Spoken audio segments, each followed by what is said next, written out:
Saya mau cerita. Ada dua orang sahabat yang tinggal di sebuah desa kecil di Italia. Sebut saja nama mereka adalah Pablo dan Bruno. Mereka adalah anak muda yang memiliki impian yang tinggi. Mereka sering berkhayal bagaimana kalau suatu hari nanti mereka menjadi orang terkaya di desanya. Keduanya merupakan orang yang sangat ambisius. Yang mereka perlukan adalah sebuah kesempatan. Pada suatu hari, kesempatan itu pun datang. Kepala desa memutuskan untuk mempekerjakan kedua anak ini untuk membawa air dari sungai ke sebuah penampungan air di tengah desa. Keduanya masing-masing membawa 2 buah ember dan segera menuju ke sungai. Menjelang sore, keduanya telah mengisi penampungan air sampai penuh. Kepala desa menggaji mereka masing-masing berdasarkan jumlah ember air yang mereka bawa. Wow, Pablo dan Bruno senang sekali. Ini berarti impian mereka akan segera terkabul. Mereka sulit percaya jika mereka bisa mendapatkan rezeki sebanyak ini. Mereka bekerja lebih keras lagi setiap hari agar bisa mengangkut air lebih banyak. Namun, Pablo mulai merasakan ketidaknyamanan. Ia tidak yakin pekerjaan ini bakal buat impiannya terwujud. Punggungnya nyeri dan kedua telapak tangannya lecet-lecet. Kian hari, kian takut saat harus pergi bekerja. Ia pun mulai berpikir keras mencari akal bagaimana caranya membawa air dari sungai ke desanya.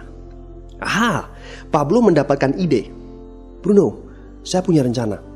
Daripada kita mondar-mandir bawa-bawa ember setiap hari, kenapa kita nggak sekalian aja buat sebuah saluran pipa dari sungai ke desa kita? Saluran pipa? Ide dari mana itu? Seru Bruno. Kita udah punya kerjaan yang bagus, Pablo. Saya bisa bawa 100 ember sehari. Saya akan jadi orang kaya. Di akhir minggu, saya bisa beli pakaian baru. Pada akhir bulan, saya bisa beli seekor sapi. Dan pada akhir tahun, saya bisa bangun sebuah gubuk baru. Nggak ada kerjaan sebagus ini di desa ini. Setiap minggu kita bisa liburan. Setiap akhir tahun, kita berhak cuti selama 2 minggu dengan gaji utuh. Kita akan punya hidup yang layak. Jadi buang jauh-jauh lah pikiran untuk bangun saluran pipa. Tapi Pablo tidak putus asa. Ia akhirnya memutuskan untuk bekerja paruh waktu. Ia tetap bekerja mengangkut ember-ember air. Separuh waktunya, serta di akhir pekan, dia luangkan waktu untuk bangun saluran pipanya. Hal itu tidak mudah. Penghasilannya otomatis menurun dan dibutuhkan waktu 1 hingga 2 tahun sebelum saluran pipanya bisa menghasilkan sesuatu yang berarti. Bruno dan orang-orang desa mulai mengejek Pablo. Dia menyebutnya Pablo si manusia saluran pipa. Bruno yang berpenghasilan hampir 2 kali lipat dari Pablo terus memamerkan barang-barang baru yang berhasil ia beli. Sapi, keledai, pakaian, sepatu baru, gubuk bertingkat 2. Bruno bisa makan mewah di kedai. Orang-orang di desa menyebutnya Tuan Bruno. Sementara Bruno berbaring santai di sore hari pada akhir pekan, Pablo terus saja menggali saluran pipanya. Pada bulan-bulan pertama, Pablo memang tidak bisa menunjukkan hasil dari usahanya.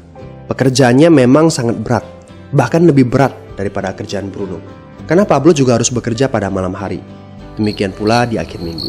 Tapi Pablo selalu mengingatkan pada diri sendiri bahwa impiannya dibangun berdasarkan pada perjuangan yang dilakukan hari ini. Dari hari ke hari, dia terus menggali, inci demi inci. Sedikit demi sedikit, lama-lama jadi bukit. Dari 1 inci kemudian menjadi 1 kaki. Kemudian jadi 10 kaki. Kemudian 20 kaki, 100 kaki, dan seterusnya. Bersakit-sakit dahulu, senang-senangnya kemudian. Demikian dia terus menyemangati dirinya sendiri. Sepulang kerja, tubuhnya lelah sekali. Fokus pada hasilnya. Kata-kata itu terus ia ulangi dalam hati setiap hari saat dia pergi tidur. Sementara dari bar di desa itu terdengar gelak tawa mengiringinya ke alam mimpi. Ayo, fokus pada hasil akhir. Hari berganti bulan. Saluran pipanya sudah setengah jadi. Saat beristirahat, Pablo melihat dari jauh sahabatnya Bruno yang terus saja mengangkut ember-ember. Bahu Bruno tampak semakin lama semakin membungkuk. Dia menyeringai kesakitan. Langkahnya semakin lamban akibat kerja keras setiap hari. Dia semakin jarang bersantai-santai di tempat tidur gantungnya.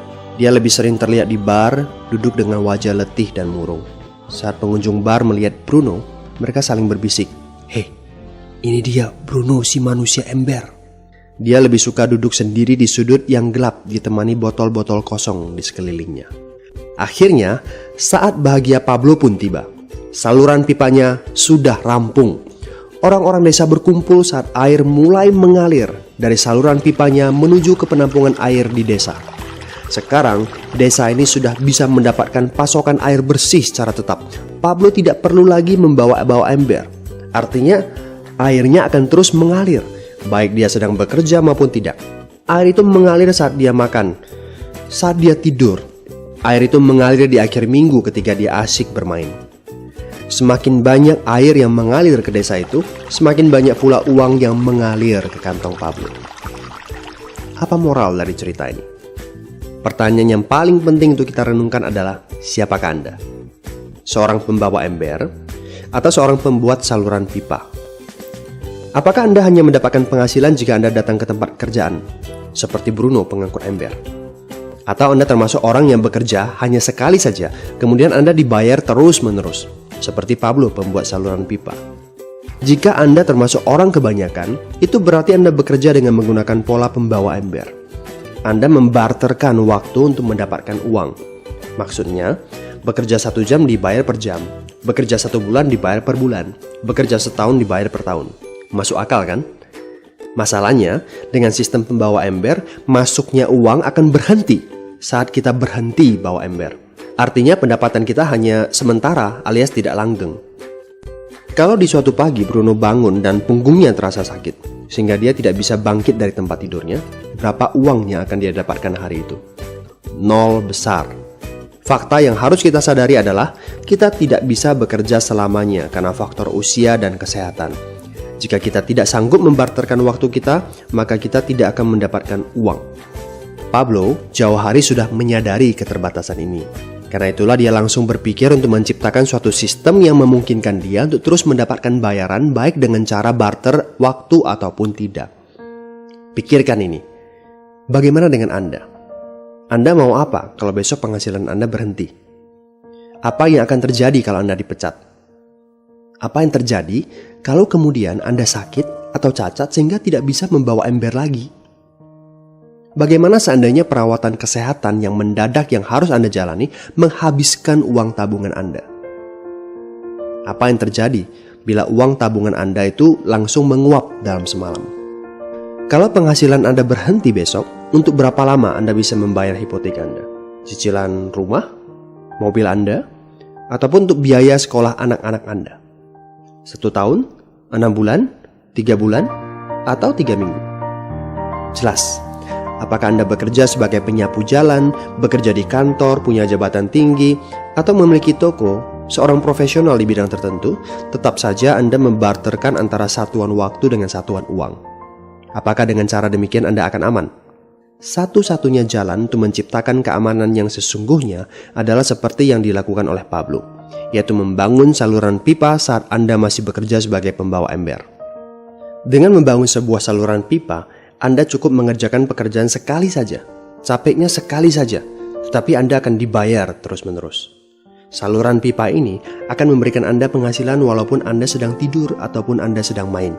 Penghasilan ini juga akan terus Anda peroleh setelah Anda pensiun, pada saat Anda sedang sakit ataupun cacat sehingga tidak bisa bekerja, dan juga dalam situasi darurat.